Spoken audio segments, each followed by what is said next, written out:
ઓમ શ્રી ગણેશાય નમઃ. ઓમ શ્રી સરસ્વત્યે નમઃ. ઓમ શ્રી સદ્ગુરુભ્યો નમઃ. ઓમ ભાગવત ભગવાન કી જય. નમઃ શ્રી પરમહંસ स्वादित चरण कमल चिन्मकरन्दाय भक्तजन मानस निवासाय श्री रामचन्द्राय वागीसायस्य वदने लक्ष्मीर्यस्य च वक्षसि यस्यास्ति हृदये संवित् तं नृसिंहमहं भजे. सच्चिदानन्दरूपाय विश्वोत्पत्त्यादिहेतवे तापत्रयविनाशाय श्रीकृष्णाय वयं नमः. नारायणं नमस्कृत्यं नरं चैव नरोत्तमं देवीं सरस्वतीं व्यासं ततो जयमुदीरयेत्. श्रीकृष्णाय वासुदेवाय हरये परमात्मने प्रणतक्लेशनाशाय गोविन्दाय नमो नमः. यं प्रवचन्तमनुपेत्य अपेतकृत्यं वैपायनो विहरकान्तराजुहाव पुत्रेति तन्मयतया तरवोगिनेन्दुः तं सर्वभूतहृदयं मुनिमानतोऽस्मि. जन्माद्यस्य यतोऽन्वयादितरतः चात्विश्वविघ्नस्वराट् तेने ब्रह्महृदाय आदिकवये मुह्यन्ति सूरयः तेजो वारिमृदां यथा विनिमयो यत्र त्रिसर्गो मृषा धाम्ना स्वेन सदा निरस्तकुहकं सत्यं परं धीमहि. नमो भगवते तुभ्यं वासुदेवाय धीमहि प्रद्युम्नाय निरुद्धाय नमः संकर्षणाय च. तो આપણે ત્રીજા સ્કંદના 9મા અધ્યાયમાં અધ્યયન ચાલી રહ્યું છે. એમાં આપણે જોયું એ પ્રમાણે બ્રહ્માજીએ ભગવાનની સ્તુતિ કરી છે અને પછી શ્રમિત થયા એટલે શાંત થઈ ગયા. જ્યારે આપણે શાંત થઈ છે સ્તુતિ કરતા કરતા ભગવાનને શરણે જતા રહે, શાંત થઈ છે એટલે ભગવાન પ્રસન્ન થાય. એટલે કોઈ મહાત્માએ પૂછ્યું કે બ્રહ્માજી તો કેટલા વિદ્વાન છે અને કેટલું એમનું લાંબુ આયુષ્ય છે, એ તો લાંબી લાંબી સ્તુતિ કરે અને હું તો સામાન્ય આત્મા તો ના સામાન્ય જીવ છું, મારી આયુષ્ય કેટલું લાંબુ છે ને, પણ પહેલા કોણ પ્રસન્ન થાય? તો કે સામાન્ય જે આત્મા છે એ તો પહેલો શ્રમિક થવાના છે ને, અને એને પ્રસન્ન થાય. ટૂંકમાં ભગવાન આપણે જ્યારે બોલતા બંધ થઈએ ત્યારે પ્રસન્ન થાય છે, એ પ્રગટ થાય છે. જેમ અર્જુને પણ કે હવે શિષ્ય તે સાધીમાં ન પ્રપન્ન, પછી ભગવાન પ્રસન્ન થયા. એ રીતે અહીંયા પણ ભગવાન પ્રસન્ન થઈને બ્રહ્માજીને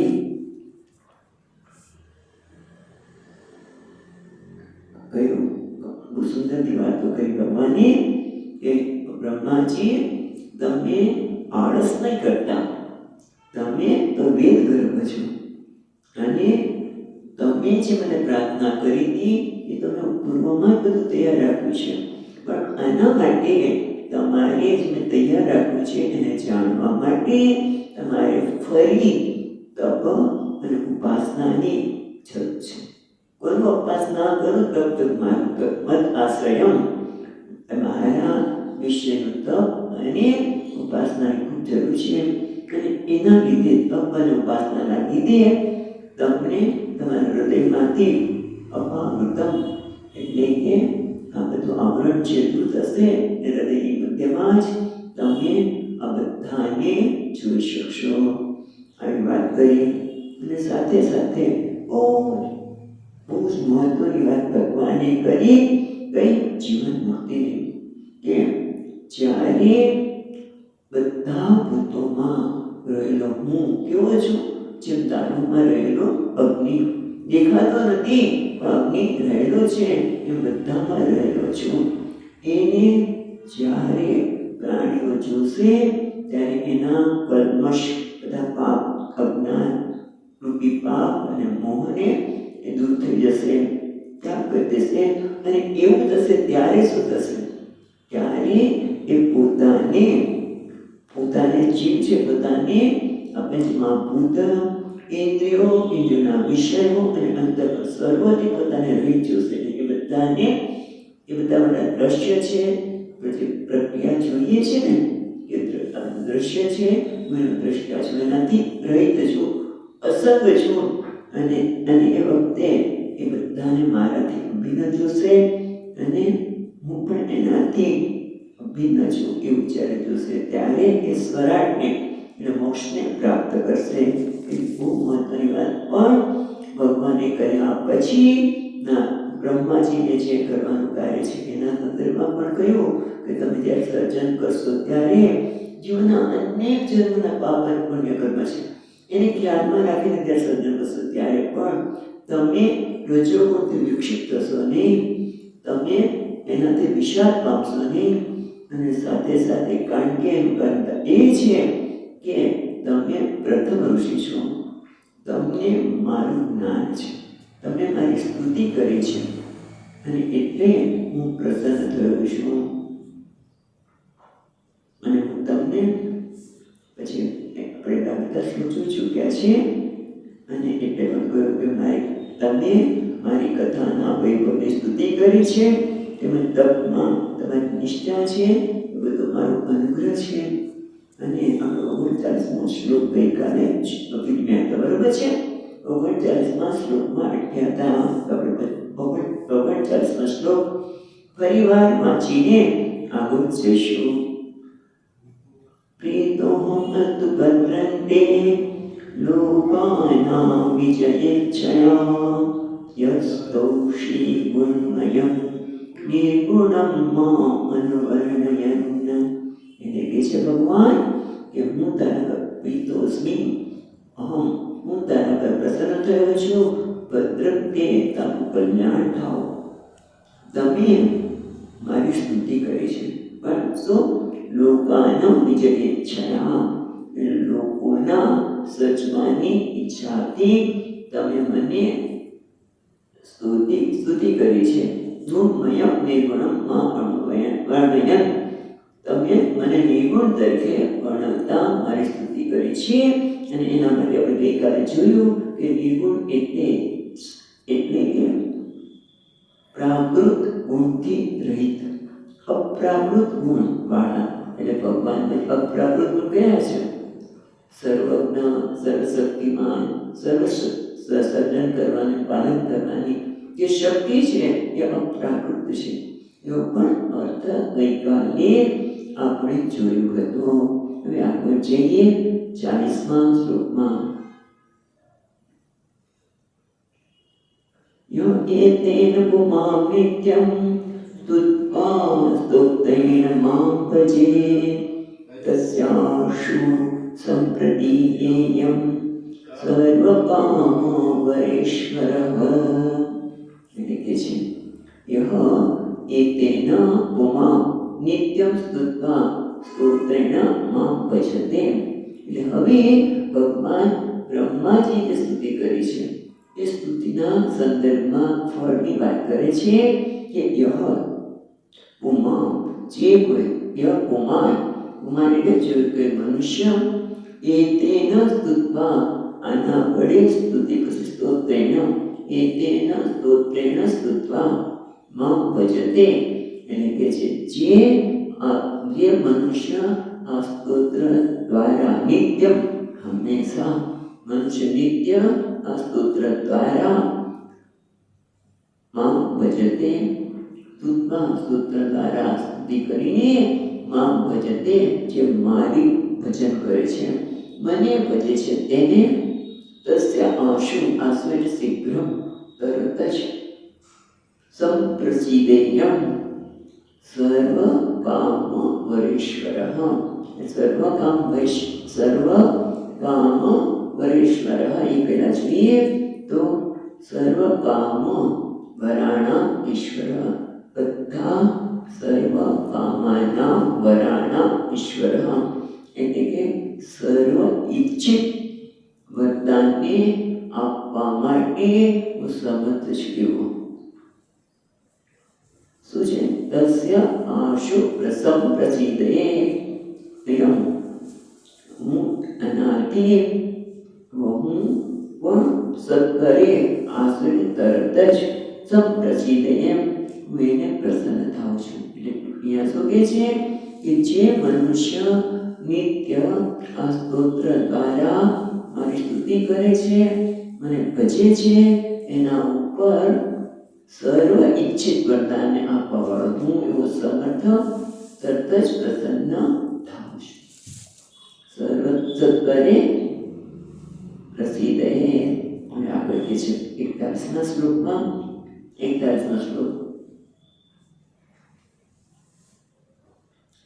પૂતેન તપસા યજ્ઞે દાને યોગ સમાધિના રાધ્ધમ નિશ્રેષમ પુંસામ મત્પ્રીતિસ્તત્વવિજ્ઞતમ. હવે ભગવાન પોતાની વાત બીજા દ્વારા કહે છે. તત્વવિદમ મતમ તત્વવિદનો મત છે, તત્વવેતાનો આ મત છે. શું મત છે? પૂતેન તપસા યજ્ઞૈ દાનૈ યોગ સમાધિના રાધ્ધમ નિશ્રેયસમ. એટલું આપણે પહેલા જોઈએ તો કે પૂતેન એટલે પૂતકર્મ. પૂતકર્મ એટલે વાવ બંધાવી, કુવા ખોદાવા, તળાવ ખોદવું, દેવ મંદિર બાંધવા, આ બધા સત્કર્મોને પૂતકર્મ કહે છે. પૂતકર્મ પછી તપ, યજ્ઞ, દાન. અને દાન પણ બહુ મોટી વસ્તુ છે. આપણે દાન ક્યારે આપી શકીએ? જ્યારે મને એમ થાય છે કે હું સમર્થ છું, હું આપવા માટે મારી પાસે ખૂબ છે તો જ આપણે બીજાને આપી શકીએ. બીજાને આપી શકીએ નહીં. ગમે તે માણસ બધા હોય પણ એ ક્યારે આપી શકે? જ્યારે નથી મારી પાસે ખૂબ છે. અથવા તો ભયથી પણ લોકો દાન કરે કે જો નહીં આપું તો પછી મારું શું થશે પછીના જન્મમાં માટે પણ આપે. પણ એના કરતાં પણ ઉત્તમતા તો એ છે કે મારી પાસે છે માટે હું આપું. એટલે દાન, યજ્ઞ, પછી યોગ અને સમાધિ દ્વારા રાધ્ધમ એટલે સિદ્ધ કરનારું જે નિશ્રેયસ છે. શ્રેયસમ નિશ્રેયસમ એટલે પરમ કલ્યાણ. અર્જુન નિશ્રેયસ્યા તન્મે બ્રૂહિ એ ભગવાન પરમ કલ્યાણ થાય. નિશ્રેયસ પરમ કલ્યાણ એ પુંસામ રાધ્ધમ નિશ્રેયસમ મત પ્રીતિ તત્વવિન્મતઃ. મત પ્રીતિ એટલે કે છે તે મારી પ્રસન્નતા છે. તમે તત્વવેતાઓનું કેવું છે, તત્વવિદનો મત છે કે જે પૂતકર્મ, યજ્ઞ, દાન, યોગ, સમાધિ એ બધા દ્વારા જે પરમ કલ્યાણ થાય છે એ પેટેનું કારણ શું છે? મારા માટે પ્રીતિ. છતાં બધા કરીએ ત્યારે એ શેના માટે? ભગવાનની પ્રીતિ માટે. અને આ બધા તત્વનું જે ફળ છે એ ભગવાનમાં પ્રીતિ થાય તો એક ઉત્તમ ફળ કહેવાય. યજ્ઞ, દાન, તપ, પૂતકર્મ એ એના માટે કે આના દ્વારા પરમાત્મા પ્રસન્ન થાય. ભયથી કરવું, કોઈના કહેવાથી કરવું, એના કરતાં ભગવાન પ્રસન્ન થાય. એટલે કે છે કે પૂત, યજ્ઞ, કર્મ, દાન, યોગ, સમાધિ દ્વારા સિદ્ધ થનારું જે પરમ કલ્યાણનું ફળ છે તે મારી પ્રીતિ છે, એવું તત્વવિદનો મત છે. હવે એના માટે કારણ આપે છે કે કેમ કે મારી પ્રીતિનું, એ મારા માટે મારી પ્રીતિનું કારણ કેમ છે, એને બહુ સુંદર સમજાવે છે. 42મા શ્લોકમાં અહમાત્માનત્માત્માત્ઘાતં ભ્રષ્ટ સંપ્રેયસામપી અતો મયી રતિં કુર્યાત્ દેહાદિર્યત્કૃતે પ્રિયઃ. એનું કારણ બતાવે છે. શું બતાવે છે કે ધાત એ બ્રહ્મા છે. એ ધાત શું અહમ, પહેલી લીટીનો પેલો અક્ષર જોઈએ તો અહમ આત્મના જો છે ને શું કરશે, અહમ આત્મા આત્મના ધાત પ્રેષ્ઠ સન પ્રેયસા અપી. એટલે જોઈએ આપણે પહેલા તો એટલે હું શું છે, આત્મનામ આત્મા, આત્મનામ આત્મા. પહેલા જો અહમ આત્મા આત્મનામ, તો લેવાનું શું છે, હું. અહમ આત્મનામ આત્મા, આત્મનામ એટલે જીવો, જીવોનો આત્મા છે, બધા જીવોનો આત્મા છે. અચ્છા, પછી શું છે, પ્રેષ્ઠ એટલે પ્રિયતમ, સૌથી પ્રિય. પ્રેષ્ઠ પ્રિયતમ એ સૌથી પ્રિય. સન પ્રેયસામ અપી, જે કંઈ પ્રિય છે એમાં પણ હું સૌથી પ્રિય છું. બરાબર, હું સૌથી પ્રિય છું, જીવોનો આત્મા છું એ. અને સૌથી પ્રિયમાં હું સૌથી પ્રિય વસ્તુમાં હું પ્રિય છું. કથમ મતિ રતિ કુર્યાત્, આથી તમે મારામાં રતિ પ્રેમ કરો. શું દેહાદિયકૃત પ્રિય, આ બહુ મહત્વનું છે. દેહાદિકૃત પ્રિય. તમે જુઓ બૃહદારણ્યક ઉપનિષદમાં આ મંત્ર આવે છે. જ્યારે ગાર્ગી આપણે યાજ્ઞવલ્ક્ય મુનિને પૂછે છે, કારણ કે યાજ્ઞવલ્ક્ય મુનિ આવે છે, લાંબી વાર્તા નહીં કહીએ કે આપણે જનક રાજાના દરબારમાં આ ચર્ચા થઈ હતી અને એને અનુસંધાનમાં યાજ્ઞવલ્ક્ય મુનિ કહે છે, હું બધું છોડીને હવે સંન્યાસી બની જઈશ, હવે મને કંઈ સૂચવતું નથી. તો કે તમે મને ગાર્ગીને બંનેને, કાત્યાયની અને ગાર્ગીને બંનેને કે તમને આખા આશ્રમમાં જે કંઈ સંપત્તિ છે એને એક ભાગ પાડી દો. કાત્યાયન તો સ્વીકારી લે છે અને ગાર્ગી પૂછે છે કે તમે આમ તો છોડીને કેમ જાઓ છો, તમે મને પ્રિય કહેતા હતા, એ પ્રિય તો તમારે પ્રિય નથી, તમારી વાલી નથી, તો તું મને છોડીને કેમ જાઓ છો. ત્યારે કહે છે આત્મનસ્તુ કામાય સર્વ પ્રિયમ ભવતી. આત્મનસ્તુ કામાય, જગતમાં કોઈ પણ વસ્તુ પ્રિય છે તો એ કોના માટે છે, આત્મા માટે, હું માટે.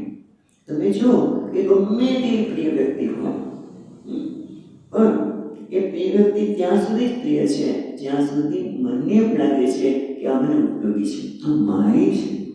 ઘણી વખત તમે જોયું હોય કે આગ લાગી હોય અને બધા લોકો ફટાફટ બહાર નીકળી જાય, પછી ખબર પડે કે મારું બાળક અંદર છે, તો પિતા અંદર પોતે નથી જતો પણ કે ઇનામ જાહેર કરે છે, ભાઈ તમારા છોકરાને લઈ આવો. તો પૂછા ને ક્યાંય કોણ પ્રિય છે, પુત્ર કરતા, પણ ત્યારે ભલે પુત્ર પ્રિય છે જ, પણ જ્યારે એવો સંજોગ આવે ત્યારે એ પ્રિય પણ છૂટતા નથી. દેહ છે ને, જો અંતર્દેશમાં દેહ પડી જશે, હું મરણ પામશે, દેહ પ્રિય છે એટલે દેહાદિ પ્રિય. દેહ વગેરે દ્વારા જે પ્રિય બને છે ખરેખર તો આત્મા છે. અને આત્મા કોણ છે, ભગવાન કે છે એ સૌથી પ્રિય કોણ છે, ભગવાન કે છે હું પ્રિય જ બધાને. ખરેખર જગતમાં લોકોની ભ્રમણા છે કે મને મારો દીકરો પ્રિય છે, આ ઘર પ્રિય છે, આપણું પ્રિય તો બાળપણ બદલાય છે. ઘડીકમાં શરીર પ્રિય છે, ઘડીકમાં દીકરો પ્રિય છે, ઘડીકમાં ઘર પ્રિય છે, ઘડીકમાં સત્તા, ઘડીકમાં ધન, દરેક વખતે બદલાય છે. અને બધું પ્રિય કોના માટે છે, તો કે હું માટે, આત્મા માટે. પણ એ આત્મા કોણ છે, ભગવાન કહે છે હું છું. એટલે સૌથી પ્રિય કોણ છું, હું.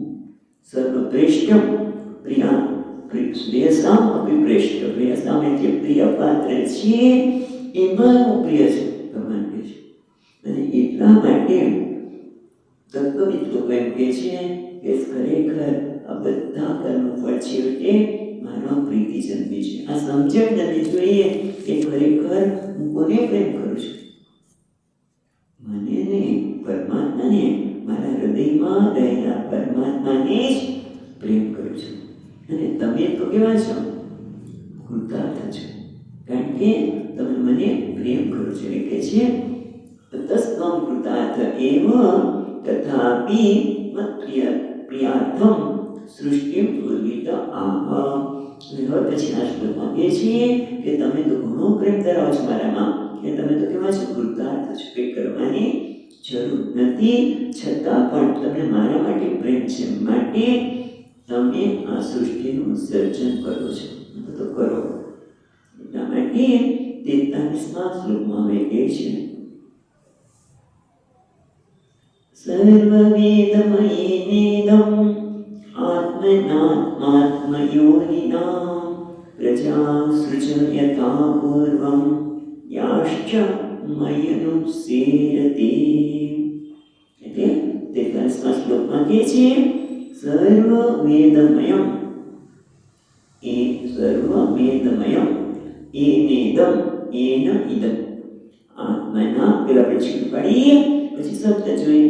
આત્મના, આત્મા, આત્મયોનિ, યોનિના પ્રજા સૃજ યથા પૂર્વમ યાશ્ચ મયિ અનુસેરતે. જોઈએ તો કે છે તમે કેવા છો? સર્વવેદમયમ એન, સર્વવેદમયમ એન, સર્વ વેદાભ્યાસશાલિનઃ. તમે તો સર્વ વેદનો અભ્યાસ કર્યો છે, તમે વેદમય જ છો. અને એટલું જ નહીં, આત્મના સર્વ વેદમયમ ઇદમ, ઇદમ એટલે આ એટલે ત્રૈલોક્ય, આ ત્રણેય લોકને ઇદમ. આ જો પેલી લીટીમાં છો સર્વ વેદમયમ, તમે બધા જ વેદને જાણનારા છો, એટલે તમે સર્વવેદમય છો. ઇદમ એટલે સર્વવેદમયમ, બરાબર, મયેન તમે એના વડે તમે સર્વવેદને અભ્યાસ કરેલો છે, વેદમય જ છો એના વડે. ઇદમ એટલે આ એટલે ત્રૈલોક્ય. આત્મના, આત્મના એટલે અન્ય નિરપેક્ષ, તમારા વડે, તમારા વડે એટલે બીજા કોઈની જરૂર નથી, બીજા કોઈના અપેક્ષા વગર, નિરપેક્ષ, અન્ય નિરપેક્ષ. એટલું રાખી પહેલા, પછી શબ્દ બાકી રહ્યા કેટલાક. અને આત્માના પછી શું છે? આત્માના છે આત્મા, આત્મયોનિના એ બાકી રહ્યો ને શબ્દ. પછી જોઈએ પછી કહે છે પ્રજા સૃજ યથા પૂર્વમ યાશ્ચ મનુ મયિ અનુસેરતે. બરાબર, એટલે આ પછી જો હવે એટલું જોયા પછી કે છે તમે પ્રજા સૃજ, તમે યથા પૂર્વમ જે પહેલા હતી એ રીતે પ્રજાનું સર્જન કરો. પણ એક બીજી વસ્તુ છે આત્મા, પછી સુધારેલું છે ને સર્વવેદમયમ ઇદમ આત્મના, પછી છે આત્મા, પછી આત્મયોનિ. તો આત્મા એટલે અહમ, આત્મા એટલે હું, યોનિ એટલે કારણ. હું યોનિ એટલે કારણ છું, આ બધાનું યોનિ એટલે કારણ છું. એટલે કે જ્ઞાન શક્તિ અને ક્રિયા શક્તિ અતિશય એમનામાં છે. ભગવાન છે કારણ કે છે તે શું? કે એમનામાં જ્ઞાન શક્તિ અને ક્રિયા શક્તિ પ્રચુર માત્રામાં છે. એમાં હું આત્મા એટલે અહમ, યોનિ એટલે કારણ, યસ્ય જ્ઞાન ક્રિયા શક્તિ અતિશયેન સૂચયતિ યથા પૂર્વમ ઇતિ. યથા પૂર્વમ એટલે પહેલાની જેમ. એટલે તમને આનો અભ્યાસ છે એવું બતાવે છે. પહેલાની જેમ એટલે શું? પહેલા તમે કરેલું છે, ખ્યાલ આવ્યો? તમે પહેલાની જેમ કરજો એટલે પહેલા તમે કરેલું છે, તમને પૂર્વમાં અભ્યાસ છે. એટલે લખે છે પૂર્વવત એટલે પહેલાની જેમ તમારે તમને તો ખબર છે. પછી મયી અનુસેરતે, મયી અનુસેરતે એટલે શું? મયી અનુસેરતે, શેરતે સૂતું છે, નિયમ થયેલું છે. એટલે મારામાં ની છે એટલે શું છે, મારી અંદર રહેલા ને તમારે તો ખાલી અભિવ્યક્ત જ કરવાનું છે. ખ્યાલ જ કેટલી વસ્તુ કીધી ભગવાને કે મારા હું કોણ છું, બધાનું કારણ છું. એટલે મારામાં જ્ઞાન શક્તિ અને ક્રિયા શક્તિ ખૂબ છે અને તમને અભ્યાસ છે એટલે તમારે કે બીજું કરવાનું નથી. તો શું કરવાનું છે, જે મારામાં પડેલું જ છે એને અભિવ્યક્ત જ કરવાનું છે. તમારે કોઈ પ્રયત્નની પણ સર્જન કરવા માટે તમારે કોઈ પ્રયત્ન કરવાની જરૂર નથી. સૃષ્ટિનું સર્જન સહજતાથી કરવાનું છે. ખ્યાલ આવ્યો? ઘણા નાના શ્લોકમાં ભગવાને કેટલું બધું કીધું બ્રહ્માજીને કે તમે સર્વવેદમય છો અને આ ત્રૈલોક્યને તમારા વડે એટલે કોઈ બીજાની જરૂર વગર એ આ ત્રૈલોક્યનું કારણ પણ છે તો હું છું, યોની છું. એટલે મારામાં જ આપણી શક્તિ બધું પડેલું છે અને આ બધું જ મારામાં અમય છે. એ ત્રૈલોક્ય બધું મારામાં સુનીમ છે. એટલે તમારે પેલાની જેમ પૂર્વકલ્પની જેમ તમારે ખાલી સર્જન કરવાનું છે. એટલે કે તમને અભ્યાસ જ છે, તમારે તો જે છે એને અભિવ્યક્ત કરવાનું છે. ખ્યાલ આવ્યો? એ સર્વનો આત્મા એવો હું જેનું બધાનું કારણ છું, યોનિને કારણ છું. અને તમે સર્વવેદમય તમારા પોતાના વડે જ આ ત્રૈલોક્યની જે પ્રજા છે એ મારામાં સુસુપ્ત છે એને તમે અભિવ્યક્ત કરો, ઉત્પન્ન કરો. હવે આગળ કહે છે 44મા શ્લોકમાં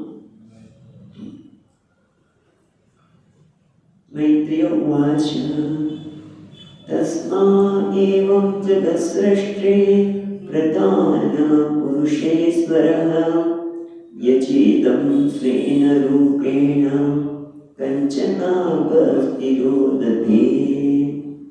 મૈત્રેયજી કહે છે કે આ રીતે તસ્મા એના તેને તસ્મા એવં પણ એ બંને સંધિ રીતે શું છે, તસ્મૈ એવં તસ્મૈ તેને પણ બ્રહ્માજીને તસ્મૈ એવં જગત્સૃષ્ટે પ્રધાન પુરુષેશ્વરઃ.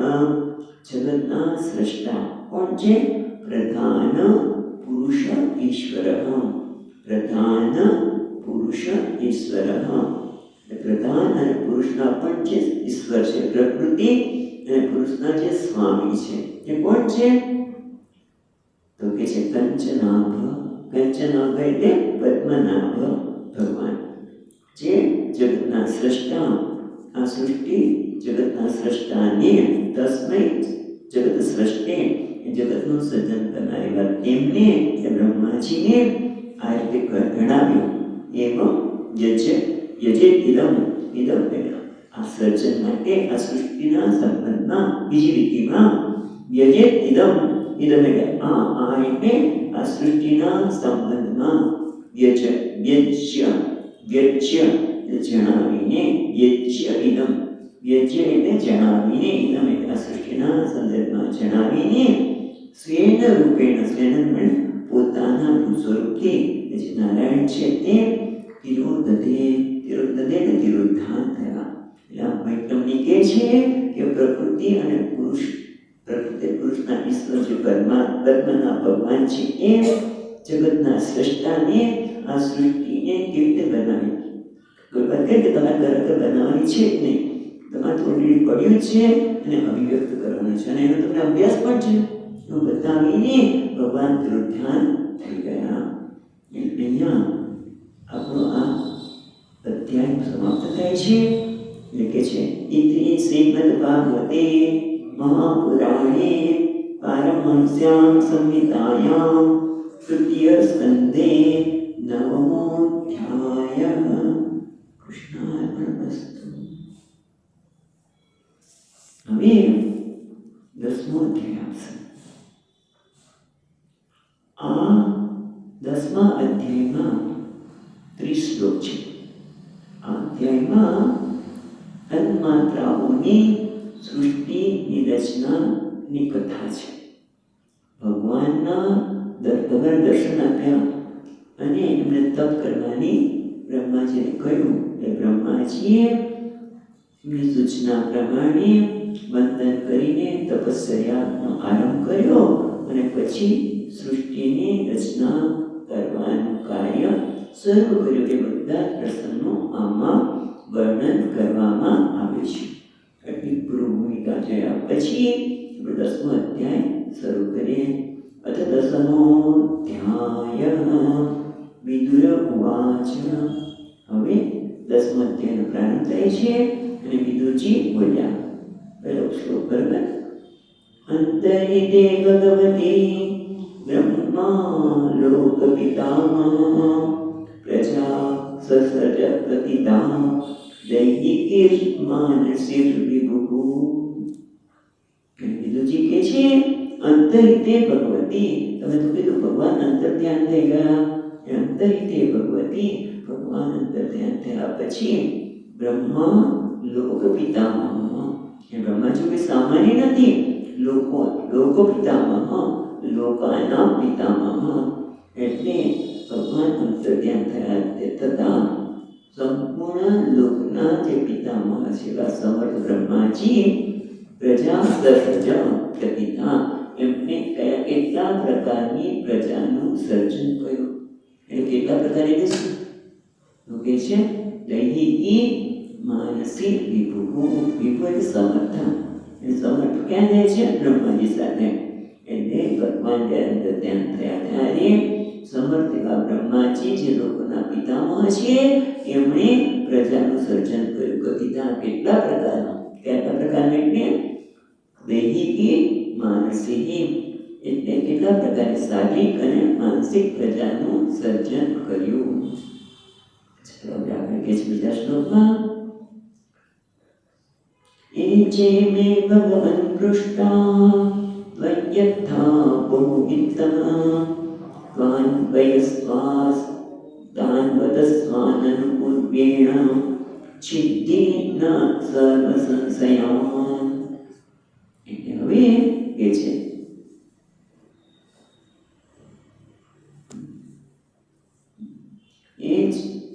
એ જ મે ભગવન પૃષ્ઠા વૈ અર્થા બહુવિતમ. બરાબર ખ્યાલ આવ્યો? વૈય છે ને, વૈયર્થા, વૈયર્થા એટલે વૈ અર્થા બહુવિતમ સ્વાન વદસ્વ અનુપૂર્વેણ છિદ્ધિ નઃ સર્વ સંશયાન. એટલે પહેલા સંબોધન કરે છે વિદુરજી અને મૈત્રી મુનિને. એમ કે છે હે ભગવાન, હે બહુશ્રુત બહુવિત્તમ, બહુવિત્તમ એટલે બહુશ્રુત જન્મમાં શ્રેષ્ઠ એવા ભગવાન મૈત્રેયજી, એ જ મે ત્વયિ અર્થાઃ પૃષ્ટાઃ. તમને હે પ્રભુશ્રુત જેનોમાં શ્રેષ્ઠ તેને ભગવાન શબ્દ વાપર્યો મૈત્રજી. એ જ અમે જે કંઈ મેં આપને અર્થા એટલે વિષય, પૃષ્ટાઃ એટલે પૂછેલા છે તે અનુપૂર્વેણ, બીજી રીતે માગે છે અનુપૂર્વેણ એટલે ક્રમેણ, એક અનુક્રમે તાન વદસ્વ, તમે મને કહો. શેના માટે કહો છો ભાઈ? ચિંધી નઃ સંશયાન, અમારા જે સંશયો છે એના સંદર્ભમાં એ સંશયને છેદી નાખો. એટલે કે છે કે તમને મેં પહેલા પ્રશ્નો પૂછ્યા હતા, આગળ છે ને મેં ઘણા બધા પ્રશ્નો પૂછ્યા છે, આ બધું ભૂલી ગયા છું, પણ મૈત્રેયજી ભૂલ્યા નથી. એટલે એમને સૃષ્ટિ સંદર્ભમાં, કાળના સંદર્ભમાં એ જે કંઈ પ્રશ્નો પૂછ્યા એને યાદ કરતા કહે છે કે હે બહુશ્રુત જન્મમાં શ્રેષ્ઠ એવા ભગવાન મૈત્રજી, મેં અર્થા પુષ્ટા ત્વયિ, તમને મેં જે કંઈ પ્રશ્નો પૂછ્યા હતા એ વિષયમાં તમે અનુપૂર્વ્ય ક્રમશઃ અમને તદસ્વ, અને એના લીધે અમારા બધા સંશયો દૂર થાય, છેદાઈ જાય, દૂર થાય. જ્યારે આવું કહ્યું ત્યારે અમે આપણે કહે છે ત્રીજા શ્લોકમાં, બરાબર 10મા અધ્યાયના ત્રીજો શ્લોક. સુત ઉવાચ એવં સંચોદિતસ્તેન ક્ષત્રા કૌશારવો મુનિः પ્રીતઃ પ્રત્યાહાતં પ્રશ્નાન હૃદયસ્થંતાનથ ભાર્ગવ. એ ભાર્ગવ એ છેલ્લે જે છે એ સંબોધન છે. હે ભાર્ગવ. સુતજી વાચ. સુતજી બોલ્યા, એ ભાર્ગવ એટલે શૌનકજી. એ શૌનકજી ક્ષત્રા એટલે ક્ષત્રાય વિદુષી. ક્ષત્રા સંચોદિત. સંચોદિત એટલે પ્રાર્થિત. જેમણે પ્રાર્થના કરી હતી, પૂછ્યા હતા પ્રશ્ન એટલે સંચોદિત એટલે પ્રાર્થિત.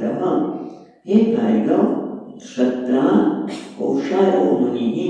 કૌશારો મુનિ એટલે મૈત્ર્ય છે, બરાબર.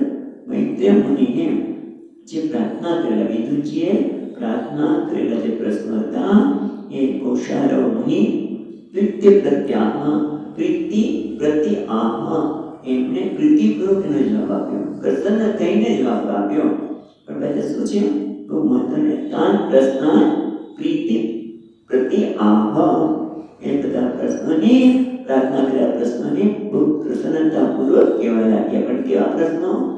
હૃદયસ્થાન અથવા હૃદયસ્થાન. હૃદયસ્થાન એટલે હૃદયમાં જ રહેલા, એટલે કે એમના દ્વારા એ પ્રશ્નો એટલો લાંબો સમય થઈ ગયો છે વચ્ચે, વિસરાઈ નથી ગયા. પણ હૃદયસ્થાન, કોના હૃદયસ્થાન? મૈત્રી મુનિના હૃદયમાં રહેલા છે. એટલે કે બીજા યાદ કરવાની જરૂર નથી. બીજું જેમને યાદ અપાવે છે કે મેં જે પ્રશ્ન પૂછ્યા હતા એ આપણને કહો, એટલે હૃદયમાં રહેલા પ્રશ્નો ક્રમપૂર્વક એ કહેવા લાગી. કેવી રીતે? પ્રેમથી, પ્રીત્યા. કારણ કે આવા સુંદર પ્રશ્નો જે ભગવાનની સાથે અનુસંધાન કરાવે છે. ભલે આપણે ઘણી વખત થાય કે આ બધું સૃષ્ટિની પ્રક્રિયા અને આ બધું ક્યાં બતાવે છે, લાંબુ લાંબુ, પણ એ આપણે આગળ પણ જોયું હતું કે એ ભગવાનનું અનુસંધાન કરે છે, બીજું કોઈ ભૌતિક વાત નથી. અને સાથે એને માટે એમણે પ્રીતિપૂર્વક ભગવાનનું નામ છે એટલા માટે એમણે પ્રેમ છે અને પ્રેમપૂર્વક એમણે આ પ્રશ્નનો જવાબ આપ્યો. હવે આગળ કહે છે 5મો અને 6મો શ્લોક બંને સાથે લઈશું.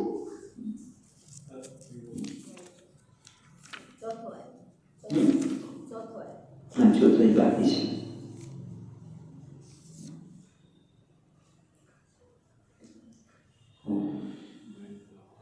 મૈત્રેય ઉવાચ વિરંચો મે તથા ચક્રે દિવ્યં વર્ષશતં તપઃ આત્મન્યાત્મનાવેશ્ય યદા અપમાન જઃ. એટલે મૈત્રેય મુનિ બોલ્યા કે મૈત્રેય મુનિએ ક્રમશઃ જવાબ આપી રહ્યા છે. માટે મૈત્રેય મુનિ શું કહ્યું? વિરંચોપી વિરંચ અપી તથા ચક્રે દિવ્યં વર્ષશતં તપઃ આત્મન્યાત્મનાવેશ્ય આત્મની આત્માનં આવેશ્ય યદ આહ ભગવાન અજઃ. એટલે કે છે યદ છેલ્લું ચરણ છે, છેલ્લું ચરણ યદ આહ ભગવાન અજઃ. યદ એટલે યથા, જે રીતે ભગવાન અજઃ અજન્મા, ભગવાન જે અજન્મા છે એવા નારાયણે યદ આહ જે તે કહ્યું હતું. શું કીધું હતું? કે ભૂયસ્તમ તપ આતિષ્ઠ વિદ્યામ જૈવ મદાશ્રયમ. ક્યાં? આગળના અધ્યાયમાં જ 30મા શ્લોકમાં કીધું હતું કે ભૂયસ્તમ તપ આતિષ્ઠ, એ બ્રહ્માજી તમે ફરી તપ કરો અને આરાધના કરો, મારો ઉપાસના કરો. અને એ વસ્તુને યદ આહ, યદ આહ જે કહ્યું હતું, શું કહ્યું હતું? કે તમે તપ કરો ફરીવાર અને આરાધના કરો. એટલે એ વસ્તુને યથા જે કહ્યું તથા, તેથી એ રીતે વિરંચી એટલે બ્રહ્માજી ચક્રે કર્યું, ચક્રે એટલે કર્યું શું? દિવ્ય વર્ષશતં તપઃ. દિવ્ય એટલે દેવતાનું, દિવ્ય એટલે દિવ્ય, દિવ્ય એટલે દેવતાના, સતત વર્ષ એટલે 100 વર્ષ સુધી તપ. એટલે બ્રહ્માજીએ ભગવાને કહ્યું હતું એ પ્રમાણે દેવતાઓના 100 વર્ષ જેટલું, 100 વર્ષ જેટલા છે તેટલા 100 વર્ષ સુધી દેવતાઓના 100 વર્ષ સુધી એમણે તપ કર્યું. કેવી રીતે તપ કર્યું? તો પછી આત્મની આત્માનં આવેશ્ય.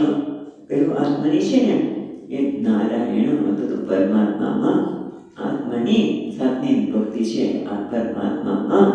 પછી શું છે? આત્માનમ એટલે પોતાના મનને, આત્માનમ એટલે પોતાના મનને આવિશ્ય એટલે પૂર્વીને આમાં સ્થાપિત કરીને પરમાત્મા નારાયણમાં પોતાના મનને પૂરવીને 100 વર્ષ સુધી એમણે તપ કર્યું. કારણ ભગવાને એમને તપ કરવાની વાત કરી હતી, માટે એમને તપ કર્યું છે. અને તપના પરિણામે શું થયું એ આપણે જોઈએ.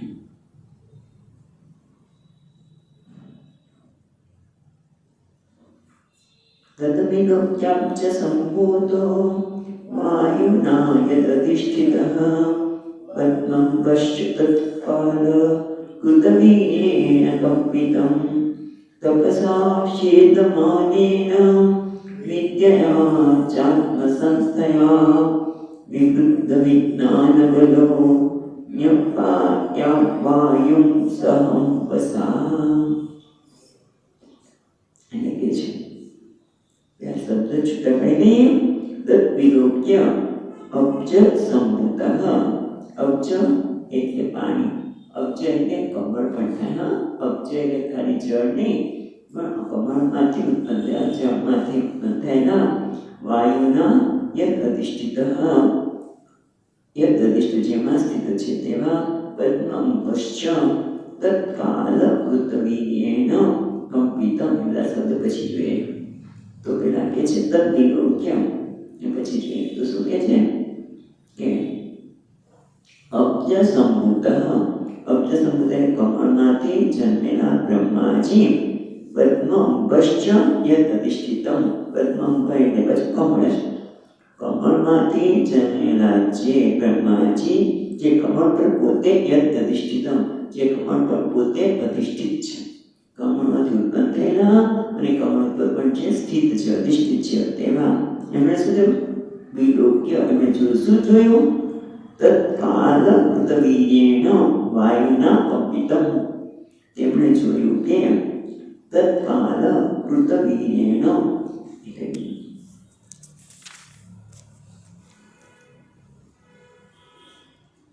કાલ કૃતવીર્યેણ એટલે કમળ જે છે એમાં જોયું, કમળમાં જે જોયું એ શું જોયું? એમને કમળ અને જળને કેવા લાગ્યા?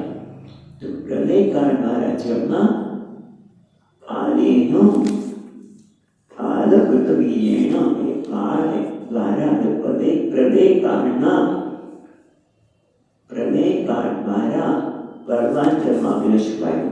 પ્રલયકાળ કૃતવીર્યેણ, વીર્ય એટલે બળ, પ્રલયકાળના બળથી કોને? વાયુને બળવાન થયો છે. પણ પ્રલયકાળના લીધે જે બળવાન બનેલો વાયુ છે તેના લીધે કંપિતમ જળ, પાણી અને વાયુ બધે જ કંપિત થઈ રહ્યા છે. એટલે કે છે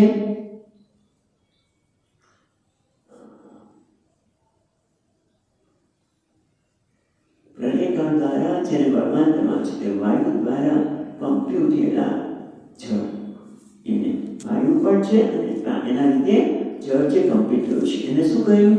તો પછી છઠ્ઠા શ્લોકમાં કહે છે તપસા હિ એદમાનેન. એદમાને પ્રવૃદ્ધ બળવાન, પ્રવૃદ્ધ વિદ્યા ચાત્મસંસ્થયા. એટલે કે છે કે તપના કારણે, તપસા તપના કારણે જેના તપસા અને વિદ્યા, તપ અને વિદ્યા કોની? આત્મસંસ્થાન સંસ્થયા એટલે પરમાત્માના વિષયમાં કરેલું તપ અને ઉપાસનાને લીધે વિવૃદ્ધ વિજ્ઞાન બલ, જેનું વિજ્ઞાન જ્ઞાન બળવાન બન્યું છે અને એના લીધે જે પ્રવૃત્ત થયેલું જે વધેલા વૃદ્ધિ પામેલા તપ અને રતિમાં સ્થિત ઉપાસનાથી વિવૃદ્ધ વિજ્ઞાન બલ, જેનું વિજ્ઞાન બળ વધી ગયું છે એના કારણે, એ બળના કારણે ન્યપત વાયુ સહ અંપસા.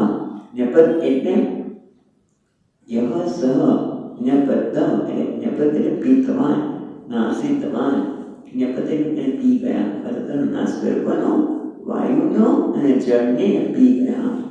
એટલે બ્રહ્માજીએ તપના કારણે એટલી શક્તિ પ્રાપ્ત કરી કે જે જળ કંપિત રહ્યું છે કોના વાયુના લીધે, અને એ વાયુને અને જળને પોતે ચોથું ચરણ ન્યપત વાયુ સહ અંબતા, ન્યપત એટલે પી ગયા, વાયુને સહ અંબતા એટલે પાણી સાથે વાયુને પી ગયા, એટલે એનો નાશ કર્યો છે. સૃષ્ટિનું તપના લીધે સૃષ્ટિ વિશેનું જ્ઞાન અને જ્ઞાન શક્તિ જેમનામાં એટલી બધી વધી ગઈ છે બળ, અને કારણે એમણે જળ અને વાયુને પી ગયા. હવે આગળ જોઈએ.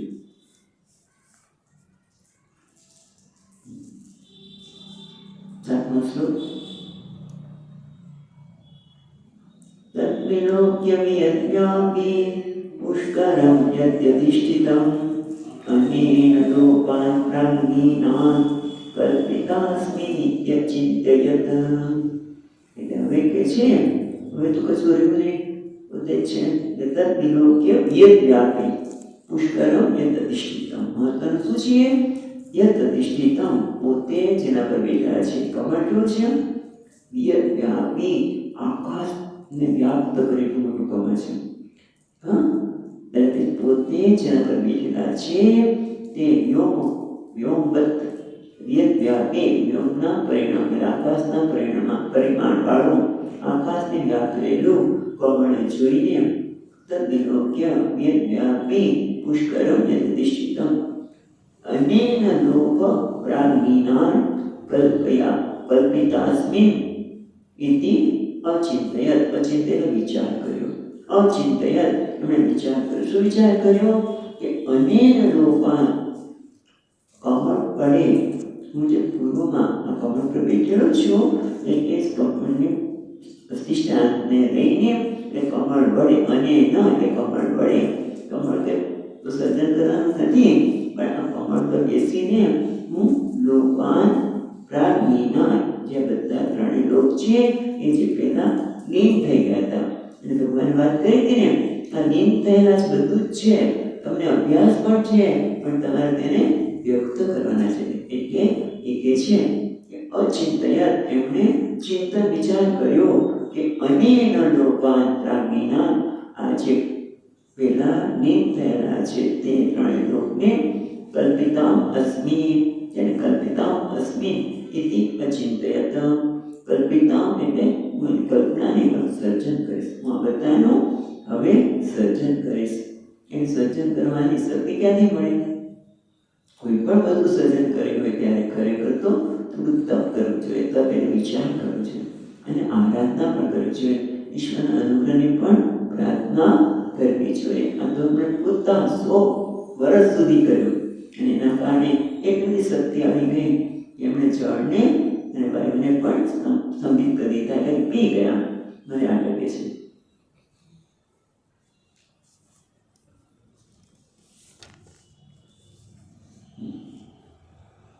પદ્મકોશમ તદાવિશ્ય ભગવત્કર્મચોદિતઃ એકં વ્યુમ્નાં ક્ષિપ્તુતઃ વૃદ્ધા પિતા ભાવ્યં સત. આ બોલવાનું છે. પિતા ભાવ્યં વિસત્તથા. હવે એમણે નક્કી કર્યું કે મારે સર્જન કરવાના છે. પદ્મકોશમ તદાવિશ્ય ભગવત કર્મ ચોદિતઃ. ચોદિત એટલે નિયુક્ત થઈને, આગળ સંચોદિત એટલે પ્રસન્ન થયું. આપણે શબ્દ છે ને કે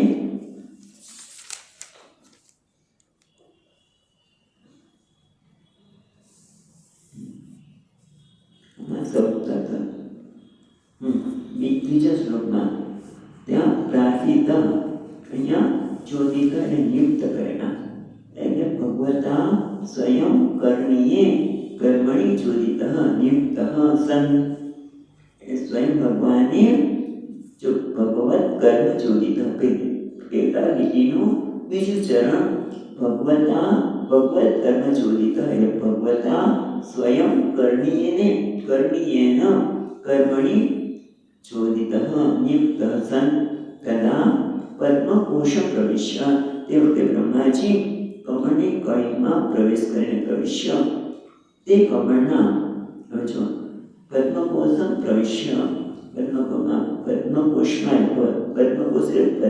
કમળની નાભીમાં પ્રવેશ કરીને કળીમાં પ્રવેશ કરીને એકમ વ્યભાંગ અક્ષય દુર્ધા પ્રિદતા ભાવ્ય ત્રિસપ્તધા. એટલે પહેલા તો શું કર્યું, કમળમાં પ્રવેશ કરી એ જ કમળના 3 લોક રૂપે વિભાગ કર્યા. એટલે એટલું કમળ વિશાળ હતું કે ના એમાંથી 14 ભુવન રચ્યા. જોઈએ આપણે એકમ વ્યભાંક્ષી બી જગા દી છે ને દુ એકમ વ્યભાંક્ષી દુર્ધા. એટલે એના માટે કહે છે વ્યભાંક્ષિતા એટલે વિભાગ કરવા. એકમ એક જ કમળના એક કમળની કહે છે એના દ્વારા 3 લોકની સૃષ્ટિ થઈ શકે એવી રીતે અસંભાવના નિરાણ કરવા માટે પેલા વિશાળતાનું વર્ણન કરે છે. દ્વિસપ્તધા 14 લોક રૂપે ઉરુધા છે, દુર્ધા છે ઉરુધા, અને તેનાથી અનેક પ્રકારે ભાવ્ય વિભાજિત થવા યોગ્ય કમળને. આ બધી વાત એટલે કે છે કે કમળ એટલું વિશાળ છે કે જેમાંથી 14 લોકનું સર્જન થઈ શકે. એટલે કે છે ભગવાને સૃષ્ટિના કર્મ માટે જેમણે પ્રેરણા કરી હતી, જેમણે નિયુક્ત કર્યા હતા બ્રહ્માજીએ, તે સમયે કમળના કળીમાં પ્રવેશ કરીને તે એક કમળના 3 લોક રૂપે વિભાગ કર્યા. બરાબર. એકમ વિભાંક્ષી ઉર્ધા વિધાન. ઉર્ધા એટલે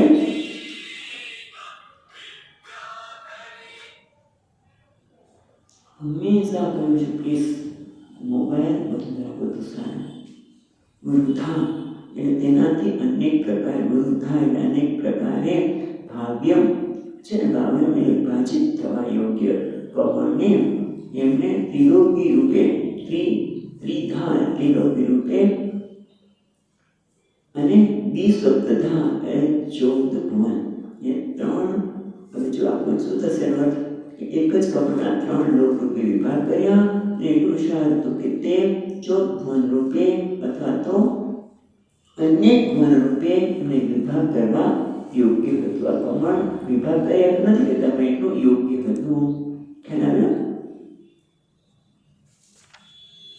3 લોકે વિભાગ શું કામ કર્યા એનું કારણ પછી કાલે બતાવશે, હવે પછી બતાવશે. પણ અહીંયા તો એટલું જ કીધું કે પોતે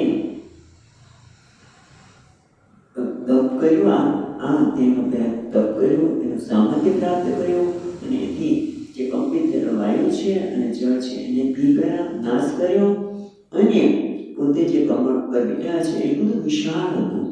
એ વિશાળતાની વાત કરી એટલે વિશાળ કમળના કળીમાં પ્રવેશ કરીને પેલા 3 વિધા એ 3 ત્રિલોકીનું સર્જન કરી શકે. અને એટલું જ નહીં, દ્વિસપ્તધા 7 × 2 એટલે 14 લોકોનું પણ સર્જન કરી શકે.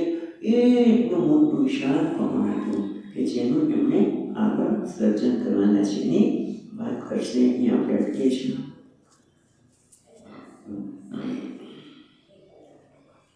સચ્ચિદાનંદ રૂપાય વિશ્વોત્પત્યાદિહેતવે તાપત્રય વિનાશાય શ્રીકૃષ્ણાય વયં નમઃ.